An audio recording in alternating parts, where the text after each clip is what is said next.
नमस्कार मित्रों, Shukla ji UP 32 channel में आपका स्वागत है।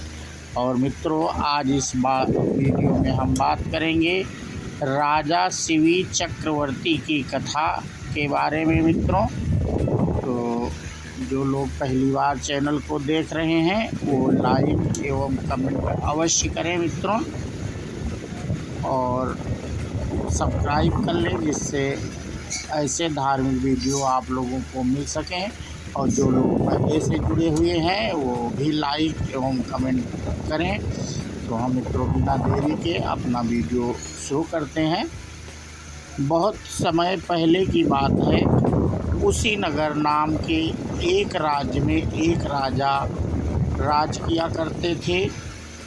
उस राजा का नाम था शिवी।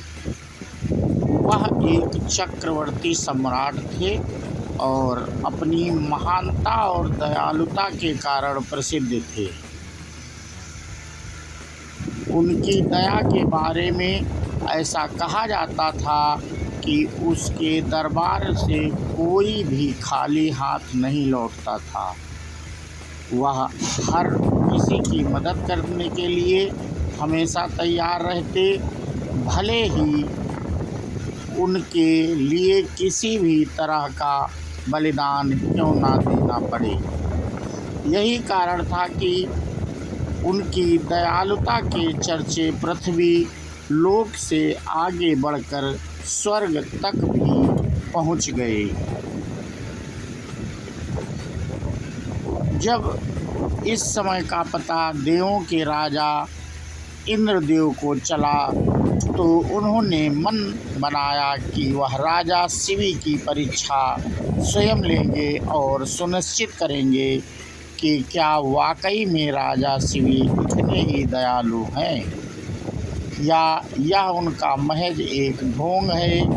यह तय करने के लिए उन्होंने एक योजना बनाई और अग्निदेव को भी अपने साथ योजना में शामिल होने का निवेदन किया।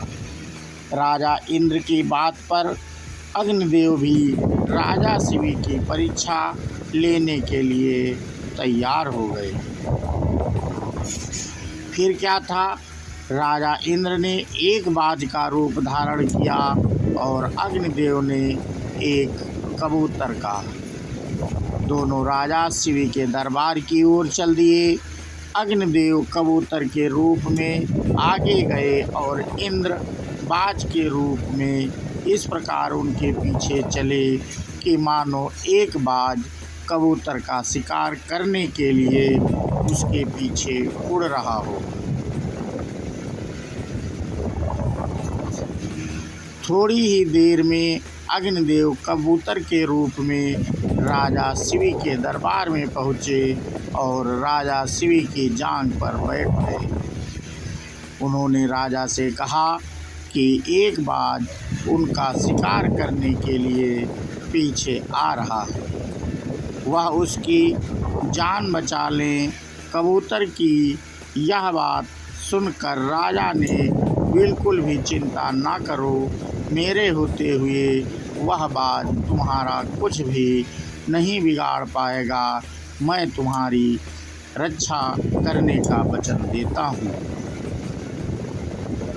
राजा के वचन देते ही बाज के रूप में इंद्रदेव भी शिवी के दरबार में पहुँच गए। उन्होंने राजा शिवी से कहा कि वह कबूतर मेरा शिकार है, उसे मारकर वह अपनी और अपने बच्चों की भूख मिटाएंगे।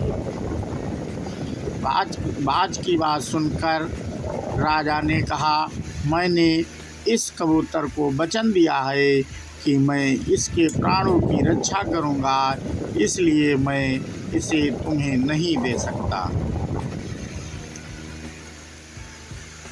राजा की यह बात सुनकर बाज बोला, अगर आप इसे मुझे नहीं देंगे तो मैं और मेरे बच्चे भोजन के अभाव में भूखे रह जाएंगे, इसलिए इसे तो आपको देना ही होगा।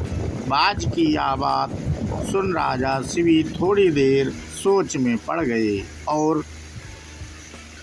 कुछ विचार करने लगे। कुछ देर विचार करने के बाद राजा शिवी ने बाज से कहा, अगर मैं तुम्हें इस कबूतर के वजन के बराबर मांस दे दूं तो तुम्हारी और तुम्हारे बच्चों की भूख मिट जाएगी। ऐसे में इस कबूतर के प्राण भी बच जाएंगे और मेरा वचन भी बना रहेगा। राजा की इस बात पर बाज के रूप में आए इंद्रदेव राजी हो गए, लेकिन उन्होंने राजा के सामने एक शर्त रख दी कि बाज ने कहा, महाराज मैं तैयार हूँ, लेकिन आपको कबूतर के वजन का मांस अपने शरीर से देना होगा। बाज की आवाज़ सुनकर राजा ने सोचा कि कबूतर का वजन कितना होगा। अगर मैं अपने शरीर से ही इसके वजन के बराबर मांस दे देता हूँ तो इस कबूतर की जान बच जाएगी।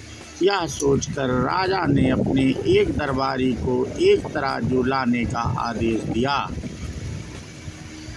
दरबार में तराजू लाया गया। राजा ने तराजू के एक पलड़े पर कबूतर को रखा और एक चाकू से अपनी जांघ से एक टुकड़ा काटकर तराजू के दूसरे पलड़े पर रख दिया, लेकिन तराजू तनिक भी ना हिला। यह देखकर राजा ने एक और टुकड़ा काटकर तराजू पर रखा। उसके बाद भी मांस का टुकड़ा कबूतर के वजन से काफ़ी कम था। उन्होंने धीरे धीरे कर अपने आधे शरीर के मांस को निकालकर तराजू पर रख दिया। उसके बाद भी मांस का वजन कबूतर के वजन से कम ही रहा। यह देखकर राजा शिवी बहुत निराश हुए। उन्होंने निश्चय किया कि अब कुछ भी हो जाए वह अपने वचन का मान रखते हुए कबूतर को बचाएंगे। यह सोचकर वह खुद ही तराजू के पलड़े पर बैठ गए और तराजू पर कबूतर का पलड़ा ऊपर आ गया। राजा ने बाज से कहा, तुम मेरे पूरे शरीर का मांस ले लो और कबूतर को छोड़ दो। यह सुन इंद्रदेव को राजा पर दया आ गई। इंद्र और अग्निदेव अपने असली रूप में आए और कहा, राजा शिवी, हम आपकी परीक्षा लेने आए थे और आप इस परीक्षा में सफल रहे। आप वाकई में बहुत ही दयालु और परोपकारी हैं। इस पृथ्वी पर आपकी बराबरी दूसरा और कोई नहीं कर सकता। इतना कहते हुए दोनों देव वहाँ से गायब हो गए। तो मित्रों, हमें इस कथा से यही सीख मिलती है कि इंसान को किसी भी हाल में दया और परोपकार का साथ नहीं छोड़ना चाहिए। जिसमें दया और परोपकार वास करता है, भगवान भी सदैव उसकी मदद के लिए तैयार रहते हैं।